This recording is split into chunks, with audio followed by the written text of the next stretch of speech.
सत्य पुरुष कहो। वो कौन है? परम अक्षर ब्रह्म कहो, सत्य पुरुष कहो, ये तो उनकी उपाधि है। जैसे प्रधानमंत्री कहो, दूसरे भाषा में प्राइम मिनिस्टर कहो, ये उपाधि है और उस उपाधि प्राप्त का नाम कुछ अन्य ही होता है। जैसे भारत के आदरणीय प्रधानमंत्री जी का नाम तो अन्य ही होता है, लेकिन प्रधानमंत्री उसकी उपाधि। ऐसे ही परम अक्षर ब्रह्म, सत्य पुरुष, अकाल मूर्त, सब स्वरूपी राम, ये उस कबीर परमात्मा की उपाधि है। उसका नाम कबीर देव है। और पवित्र कुरान शरीफ में अल्लाहु अकबर, पवित्र वेदों में कबीर देव। तो इस प्रकार वो परमात्मा कबीर देव है। और जिन महापुरुषों ने उनका साक्षात्कार किया, उन्होंने बताया कि वो काशी में जुलाहे रूप में आया था, वो पूर्ण परमात्मा है। अनंत कोट ब्रह्मांड का एक रति नहीं भारे, सतगुरु पुरुष कबीर हैं ये कुल के सिरजनहारे। ना सतगुरु जननी जने उनके माने बापे, पिंड ब्रह्मांड से रहित हैं जाना तीनों तापे। हम सुल्तानी नानक तारे दादू को उपदेश दिया, जात जुलाहा भेद न पाया वो काशी माहे कबीर हुआ। अब ये भी स्पष्ट कर दिया कि जो जुलाहा जाति में प्रकट हुए थे वही परमात्मा अनंत कोट ब्रह्मांड के स्वामी कबीर जी हैं। तो अखिल ब्रह्मांड का नायक, अखिल ब्रह्मांड का स्वामी कबीर साहब हैं, जो बनारस के अंदर, काशी शहर के अंदर जो सशरीर आकर प्रकट हुए थे, एक कमल के फूल पर शिशु रूप धारण करके विराजमान हुए थे। धीरे धीरे बड़े हुए, तत्व ज्ञान का प्रचार किया। ये हम सब के जनक हैं, ये कुल के मालिक हैं। इन भगवान ने, इस परमात्मा ने आकर के अपना यथार्थ ज्ञान दिया। प्रत्येक युग में आते हैं ये कबीर परमेश्वर, लेकिन अन्य युगों में, सतयुग, त्रेता, द्वापर में, ये अन्य नामांतर करके आ जाते हैं। सतयुग में सत्सुकृत नाम से,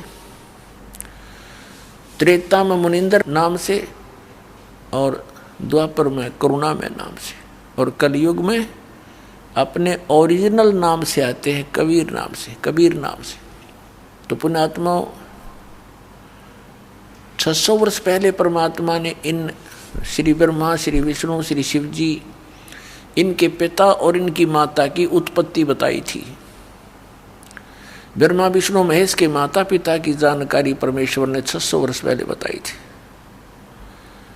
लेकिन इन अज्ञानी ऋषि में, ऋषियों ने, तत्वज्ञानहीनों ने, मंडलेश्वरों ने परमात्मा के उस अमृत ज्ञान को, उस यथार्थ ज्ञान को जनता तक नहीं जाने दिया।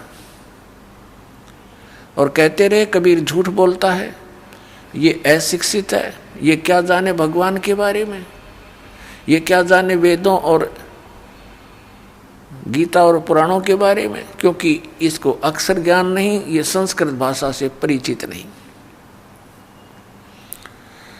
और वो नकली मंडलेश्वर केवल संस्कृत भाषा से तो परिचित थे, लेकिन अध्यात्म ज्ञान शून्य था उनका। अब हमारे सामने एक प्रॉब्लम अड़ी रही। वो एक बात कह दिया करते थे कि कबीर दानक है, दुल्हा है, ये शिक्षा का अधिकारी भी नहीं है, ये कहाँ से जान सकता है पुराणों और कुरान को, वेद और गीता को, ये सब झूठ बोलता है। ये जो कह रहा है कि तीन देव की जो करते भक्ति उनकी कदे न होवे मुक्ति। परमात्मा कहा करते थे, गुण तीनों की भक्ति में ये भूल पड़ो संसारे।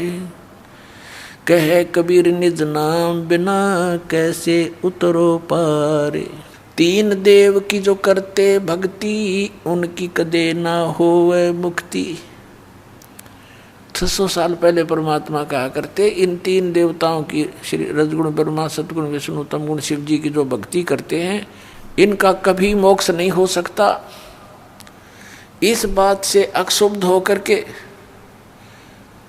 हिंदू धर्म के गुरुओं ने उस परमेश्वर का घोर विरोध किया और करवाया, जनता को बरगला कर कि कबीर झूठा है, ये झूठ बोलता है, इनके कोई माता पिता नहीं, ये अजरो अमर हैं, सर्वेश्वर हैं, महेश्वर हैं, मृत्युंजय कालज्ञ, ये सर्वशक्तिमान है, अखिल ब्रह्मांड के नायक। कौन? श्री विष्णु जी। कोई शंकर जी को अखिल ब्रह्मांड का नायक बताता, जो उसका पुजारी है। तो पुण्यात्माओं, उस समय इन नकलियों की दाल गल गई कि सचमुच कबीर जी शिक्षित नहीं हैं, संस्कृत भाषा नहीं जानते हैं, इसलिए जो हमारे गुरु लोग कह रहे हैं वही ज्ञान सच्चा है। तो उस समय इनकी दाल गल गई और परम पूज्य परमेश्वर कबीर जी अपनी प्यारी आत्मा धर्मदास जी को सचखंड लेकर गए, सतलोक लेकर गए, उस तीसरे मुक्ति धाम में जहाँ यह स्वयं विराजमान है, परमात्मा तख्त के ऊपर है, और सब ब्रह्मांडों की सतिथि से परिचित करवाया, ब्रह्मा विष्णु महेश से परिचित करवाया, उनसे वार्ता करवाई। उन्होंने स्वयं बताया कि हम तो नासवान हैं, हमारी जन्म मृत्यु होती है, कोई परमात्मा तो कोई और है जिसके विषय में हम भी अनभिज्ञ हैं। तब धर्मदास जी को ये विश्वास हुआ कि सचमुच ये तो नासवान है ब्रह्मा विष्णु महेश भी, और वो परमात्मा अन्य है ये नहीं जानते, और वो मेरे साथ खड़ा है कबीर नाम से ही। तब परमात्मा से धर्मदास जी ने प्रश्न किया कि हे भगवान, अब तो हमें पता चल गया कि श्री ब्रह्मा जी, श्री विष्णु जी, श्री शिव जी इतना नासवान है, इनकी स्वयं जन्म मृत्यु होती है, तो इनकी उपासना करने से जीव कैसे मोक्ष प्राप्त कर सकता है, और ब्रह्म तक की स्थिति नासवान है। हे परमात्मा, इससे ये सिद्ध हुआ कि ये वेद और कतेब, कुरान पुराण और बाइबल, वेद और गीता, इसकी से सिद्ध हो गया कि ये सब झूठे हैं। तब परमेश्वर ने कहा था, वेद कतेब झूठे नहीं भाई, झूठे हैं जो समझे नहीं। ये शास्त्र झूठे नहीं है, झूठे तो वो हैं जिन्होंने समझा नहीं, इनकी समझ में नहीं आया। ये पढ़ते रहे, रट्टा लगाते रहे, घोट लेते संस्कृत को, और अशिक्षित व्यक्तियों के बीच में बैठ के दो विद्वान शास्त्रार्थ किया करते थे। और जिसने संस्कृत ज़्यादा बोल दी, श्रोताओं के हाथ में डिसीजन होता था, जो कुछ भी नहीं समझ रहे थे वो बोल क्या रहे। एक समय कोई सुप्रसिद्ध विद्वान किसी नगर में कथा कर रहा था, प्रवचन किया करता था, आसपास के क्षेत्र में सुप्रसिद्ध था, और ये कहा करते थे कि ऐसा विद्वान वेदों और गीता का, पुराणों का देखा ना सुना, उसकी दंत कथा इतनी होगी। एक अशिक्षित यात्री जा रहा था अपने किसी गंतव्य प्लेस स्थान की तरफ किसी काम से, रास्ते में देखा कि सत्संग चल रहा है, कथा हो रही है, महात्मा कोई कथा कर रहा है। उसके बारे में पूछा तो बताया कि बड़े प्रसिद्ध, बड़े पहुँचे हुए महापुरुष हैं, बड़े विद्वान हैं गीता वेदों और पुराणों के। उसने सोचा ले 10-20 मिनट, आधा घंटा सुन लेता हूँ, फिर सफ़र कर लूँगा। वो बैठ गया सुनने के लिए। अब जब तक वो वहां बैठा रहा तब तक वो केवल संस्कृत ही बोलता रहा। अब उस श्रद्धालु ने सोचा कि आध घंटा हो गया, मैंने आगे सफर भी करना है, चलता हूं, बहुत सत्संग सुन लिया। वो जा रहा था, रास्ते में कोई ग्वाला था, उसने पूछा कि कहाँ से आए हो यात्री, कहाँ जा रहे हो? उस यात्री ने बताया कि मैं ऐसे ऐसे इस गांव को जा रहा हूँ और इधर से आया हूँ। तो उस ग्वाले ने कहा कि रास्ते यहाँ इस नगर में एक महात्मा आए हुए हैं, वो सत्संग सुना आपने? तो उसने कहा जी सुन के आया हूँ मैं सत्संग, कैसा लगा? कि क्या बात कही, बस कमाल कर दिया। तो उसने कहा, उस पाली ने, ग्वाले ने कहा कि कुछ मुझे भी सुना दो, मुझे तो सौभाग्य प्राप्त हुआ नहीं वहाँ जाने का, क्योंकि मैं पशुओं को लिए हुए हूँ, मुझे भी 2 वचन सुना दे जो तू सुन कर आया है। तो वो क्या कहता है यात्री कि ये तो मुझे मालूम नहीं उसने क्या बोला, वो संस्कृत बोल रहा था पर कर दिया कमाल। बता, टट्टू कमाल कर दिया जब तूने ये ही नहीं मालूम उसने बोला क्या, उन्होंने कहा कर दिया कमाल। तो पुण्यात्मा, इस तरह ये लोक वेद के आधार से सुनी सुनाई बातों से एक दूसरे से सुनकर ये महापुरुष और मैं ऋषि पाक रहे थे, न कख नहीं पता था किसी ने भी। अब ये दास ने जो शब्द बोल दिया कि किसी ने भी कुछ पता नहीं था, तो ये भगत समाज का गले नहीं उतरे कि ऐसा क्या किसी को भी मालूम नहीं था? किसी को छोड़ो, ब्रह्मा विष्णु महेश को भी ज्ञान नहीं। एक कबीर परमात्मा को छोड़कर या उन महापुरुषों के को छोड़ दो जिनको भगवान मिले, बाकी किसी को ज्ञान नहीं।